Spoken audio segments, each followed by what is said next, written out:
കാരണം ഇപ്പോഴും ഞാനിപ്പോ സുരേഷ് ചേട്ടന്റെ മോളുടെ കല്യാണത്തിന് പോയപ്പോഴും കമൽ സാറൊക്കെ കെട്ടിപ്പിടിച്ച് ചില ആൾക്കാർ നമ്മളെ കാണുമ്പോൾ മാറി നിൽക്കും. കാരണം എന്താ ഇവൻ എൻ്റെ അടുത്തൊന്ന് ചാൻസ് ചോദിക്കുമോ എന്ന് പേടി. അപ്പൊ ഞാനെന്ത് ചെയ്യും, ഞാൻ എൻ്റെ ഡ്യൂട്ടി ബൗണ്ടാണ്. കാരണം ഇത്ര സീനിയേഴ്സ് ആകുമ്പോൾ നമ്മള് ജസ്റ്റ് പോയി നമ്മളൊന്ന് വിഷ് ചെയ്യും, അത്രേ ഉള്ളൂ. മനസ്സുകൊണ്ട് നമുക്കും നമ്മള് ഫ്രസ്ട്രേറ്റഡ് ആണ് അവരെ കാണുമ്പോൾ. കാരണം പിന്നെ ഒരു തവണ വിഷ് ചെയ്യും, പിന്നെ രണ്ടാമത്തെ തവണ മൈൻഡ് ചെയ്യില്ലെങ്കിൽ ഞാനും മൈൻഡ് ചെയ്യില്ല. അവർ മുമ്പ് ചെയ്യുന്നാലും ഞാൻ മൈൻഡ് ചെയ്യില്ല. കാരണം നമ്മൾ അത്ര മോശമൊന്നുമല്ല. കാരണം ചില ആക്ടേഴ്സ് ഉണ്ട്, നമ്മൾ അങ്ങോട്ടേക്ക് റെസ്പെക്ട് കൊടുത്താൽ മൈൻഡ് ചെയ്യില്ല. നമ്മള് ഒരു തവണയും കൂടെ നമ്മൾ അങ്ങോട്ടേക്ക് റെസ്പെക്ട് കൊടുക്കും, പിന്നെ മൈൻഡ് ചെയ്യില്ല. പിന്നെ ഞാൻ അയാളുടെ മുമ്പിൽ പോയി നിൽക്കും, ഞാൻ മൈൻഡ് ചെയ്യില്ല അയാളെ. രസം അത്. കാരണം നമ്മളെ നോക്കിയിട്ട് ചിരിക്കാൻ പറ്റിയില്ലെങ്കിൽ അത് അവന്റെ പ്രോബ്ലം, എന്റെ പ്രോബ്ലം അല്ല. മനസ്സിലായി? ഇപ്പൊ ചില ആക്ടേഴ്സിനെ ഞാൻ കരുതി, എനിക്ക് നല്ല ഫ്രണ്ട്സ് ആരും ഇല്ല. ചില ആക്ടേഴ്സ് കെട്ടിപ്പിടിച്ചിട്ട് എന്താടാ നീ എത്ര നാളെ നീ എന്നെ വിളിച്ചോ. അപ്പൊ ഞാൻ അത് കഴിഞ്ഞ് വിളിച്ചോടനെ, എടാ അടുത്ത പടത്തിന് എനിക്കൊരു വേഷം എനിക്ക് ചെയ്തു തരണം, ഒരു യങ്സ്റ്റർ ആട്ടോ. തീർച്ചയായിട്ടും, പക്ഷെ ഈ പടത്തിലൊന്നും ഇല്ലടാ, സത്യയുടെ ഒന്നുമില്ല. പിന്നെയും 6 മാസം കഴിയുമ്പോ അവനെ കാണും, നീ എന്താണ് എന്നെ വിളിക്കാത്ത?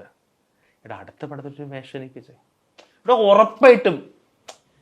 പിന്നെ ഞാൻ മനസ്സിലാക്കി, ഞാൻ അയാളോട് ചോദിച്ചിട്ട് കാര്യമില്ല. അപ്പൊ ഞാൻ എന്ത് ചെയ്തു, ഞാൻ അയാളോട് ചോദിക്കും, എടാ നീ എന്താ എന്നെ വിളിക്കാത്ത? അത് രസമാ, നമ്മളെ കണ്ണിന് കണ്ണു കൊടുക്കുന്ന. കാരണം വേറൊന്നുമല്ല, അയാൾ എൻ്റെ അടുത്ത് നോർമൽ പ്ലെയിൻ ആയി കഴിഞ്ഞാൽ ഒരു കുഴപ്പമില്ല. അയാൾ എൻ്റെ അടുത്ത് ഇങ്ങോട്ടേക്ക് വന്നു, എടാ നീ എന്താണ് എത്ര നാളായടാ. നമ്മൾ ഒരുമാതിരി തേക്കുമ്പോൾ നമ്മൾ തിരിച്ച് ഹെവി ബംഗാളി തേപ്പ് കൊടുക്കും. അതാണ്. കാരണം ഇന്നത്തെ കാലത്ത് ശരിക്കും പറഞ്ഞാൽ സക്സസ് എല്ലാവരുടെ അടുത്തും വരുന്നൊരു ഫോർമുലയല്ല. നമ്മളാ ഫോർമുല നേടിയെടുക്കാൻ അവരും ഒരുപാട് സ്ട്രഗിൾ ചെയ്തിട്ടുണ്ട്. നമുക്കതിന്റെ ഭാഗമാകാനേ പറ്റും. ഇപ്പൊ ഇത് മനസ്സിൽ തട്ടിയാണ് ഒരുപാട് പറഞ്ഞെന്നറിയാം. ഇതുപോലത്തെ ഇൻസിഡൻസ് ഒരുപാട് ഉണ്ടായിട്ടുണ്ട്. ബാക്ക് സ്റ്റാബിംഗ് ഒക്കെ ഈ പറഞ്ഞ പോലെ ഈ ഇൻഡസ്ട്രിയുടെ ഏറ്റവും വലിയൊരു പ്രോബ്ലം ആയിട്ട് ഒരുപാട് പേര് പറഞ്ഞിട്ടുണ്ട്. അതിന്റെ വിക്ടിം ആയിട്ടുള്ള ആൾക്കാരാണ്. അങ്ങനെ എന്തെങ്കിലും? ഞാൻ വിക്ടിം ആയിട്ടൊന്നും ആളൊന്നുമല്ല. ഞാൻ അതിനെ ബാക്ക് സ്റ്റാബ് ചെയ്ത എനിക്ക് പ്രശ്നമൊന്നുമല്ല. കാരണം ഞാൻ ശരിക്കും പറഞ്ഞാൽ ഇതിന്റെ തുടക്കമൊക്കെ ചെയ്യുമ്പോൾ ഞാൻ ഈ ബാഗൊക്കെ പാക്ക് ചെയ്ത് ഞാൻ ഇവിടുന്ന് കേരളം വിട്ട ആളാണ്.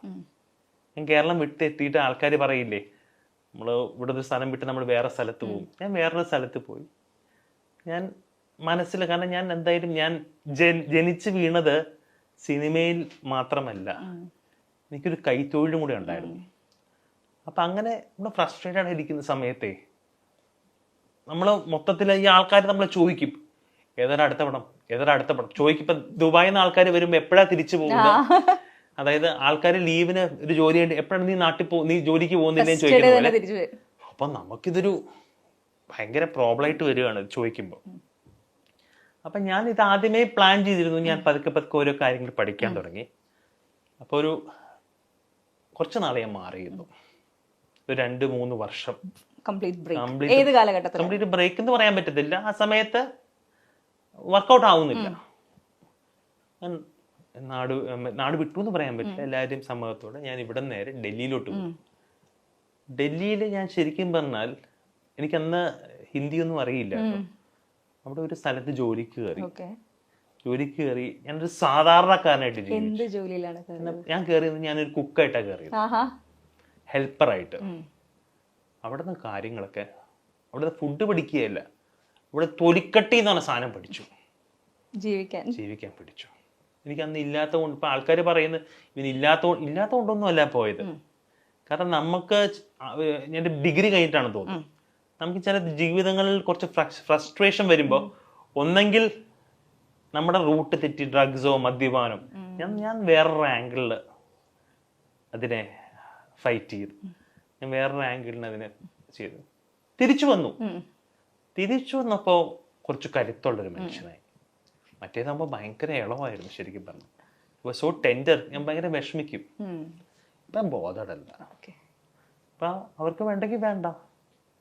പക്ഷെ ഇപ്പോഴും ഞാൻ ചാൻസ് ചോദിക്കും, ഇപ്പോഴും ആൾക്കാരുടെ അടുത്ത് ചോദിക്കും. ഇപ്പൊ എനിക്ക് ഏറ്റവും ഇഷ്ടം ഒരു നല്ലൊരു നടനുണ്ട്, നല്ലൊരു മനുഷ്യരാണ്, സൈജു കുറുപ്പ്. ഇത്രയും ജെന്യുവൻ ആയിട്ടൊരാള്. കാരണം ഞാൻ അവനെയും പോലും വിളിച്ച് ചോദിക്കും. പക്ഷെ അവൻ പറയൂ കേട്ടോ, എടാ ഇതിലുണ്ടാവും അടുത്തിട്ട് നോക്കാം.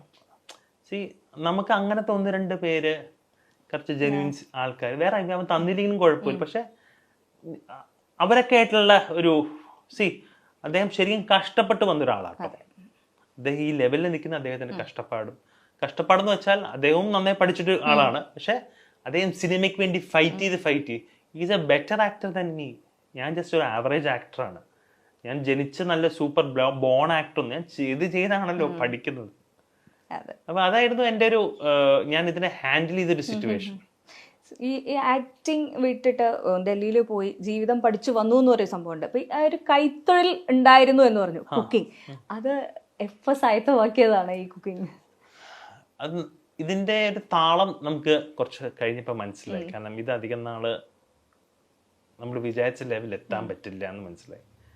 അപ്പോൾ എൻ്റെ ഫാദറിന് ഇവിടെ ഒരു റെസ്റ്റോറൻറ്റ് ഉണ്ട് എറണാകുളത്ത്. അന്നത്തെ കാലത്ത് നന്നായിട്ട് പോകുന്നൊരു റെസ്റ്റോറൻ്റാണ്. അവിടെ നിന്ന് തന്തൂർ എന്നാണ് അവിടെ നിന്ന് ഓരോ കാര്യങ്ങൾ പഠിച്ച് അപ്പോൾ അവിടുത്തെ ആദ്യം ചപ്പാത്തി പരത്താൻ പഠിച്ചു, പിന്നെ പൊറോട്ട ഉണ്ടാക്കി, വീച്ച് പൊറോട്ട ഉണ്ടാക്കി. ഇപ്പൊ ദൈവം സഹായിച്ച് നാളെ ഒരു ബിരിയാണി കട ഇട്ടാലും 10 കിലോ ബിരിയാണി സ്വന്തമായിട്ട് ഉണ്ടാക്കാം, കണ്ണടച്ചുണ്ടാക്കാം. അപ്പൊ നമുക്കൊരു സ്റ്റാൻഡ് ബൈ വേണം.